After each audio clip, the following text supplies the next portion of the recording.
Hi everyone.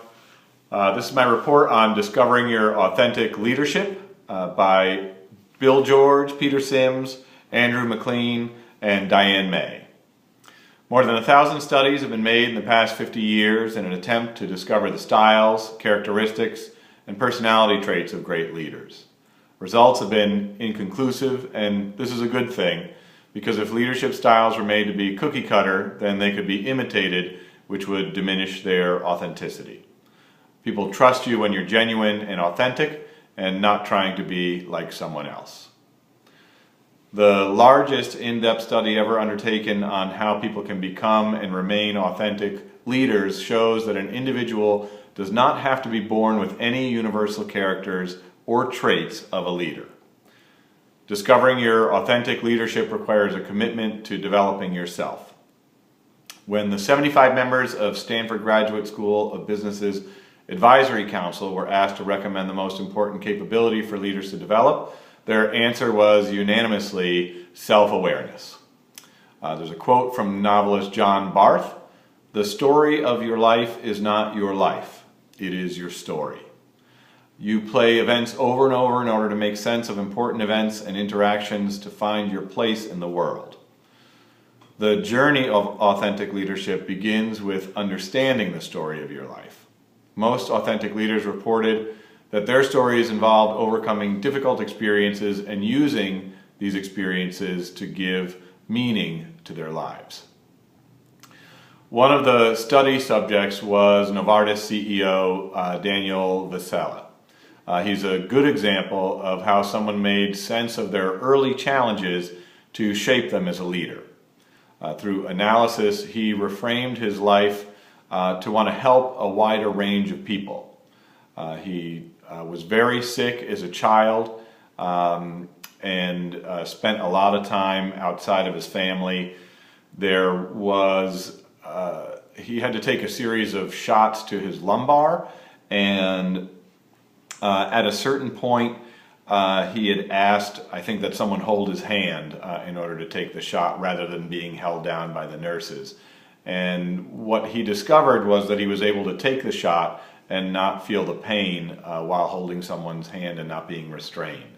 And so this might have been his crucible moment where he decided to move in this direction. He later on studied medicine, became a head physician at the University of Zurich, moved into pharmaceuticals, where he eventually became a young, lightly experienced CEO of Novartis, where he blossomed. Novartis culture, he then centered on compassion, competence, and competition. These qualities established Novartis as one of the top pharmaceutical companies, and Vasella as a compassionate leader. Authentic leaders consistently say that they found strength through transformative experience, which have helped them to understand the deeper purpose of their leadership.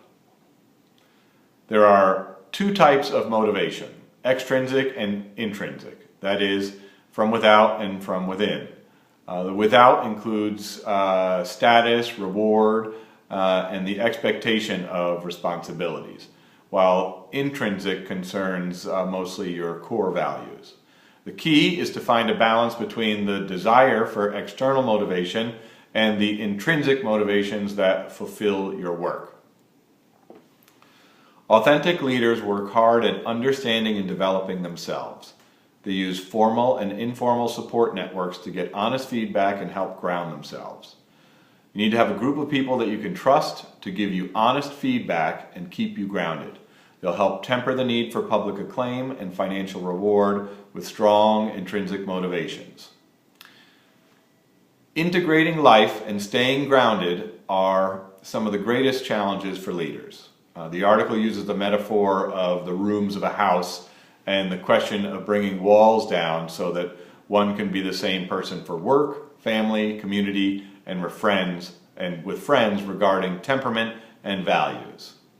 As leadership is high stress, the question isn't how you can avoid stress, but what do you do to control it, to mitigate it. Activities, hobbies, spending time with family are all healthy ways of staying grounded. The key to a successful organization is having authentic leaders at all levels, which means that it is also the leader's responsibility to empower and inspire those around them. In this way, achieving goals is a team effort. It may be possible to produce short-term outcomes without being authentic, but authentic leadership drives long-term results.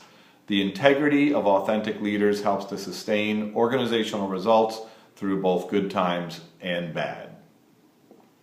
So here are some questions for your development as an authentic leader. 1. Which people and experiences in your early life had the greatest impact on you? Second is, what tools do you use to become self-aware? What is your authentic self? And what are the moments when you say to yourself, this is the real me? Third is, what are your most deeply held values? Where did they come from? Have your values changed significantly since your childhood? And how do your values inform your actions? Fourth, what motivates you extrinsically? What are your intrinsic motivations? How do you balance extrinsic and intrinsic motivation in your life? 5, what kind of support team do you have? How can your support team make you a more authentic leader? How should you diversify your team to broaden your perspective?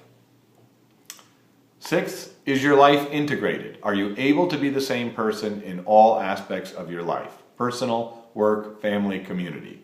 If not, what is holding you back? 7th, what does being authentic mean in your life?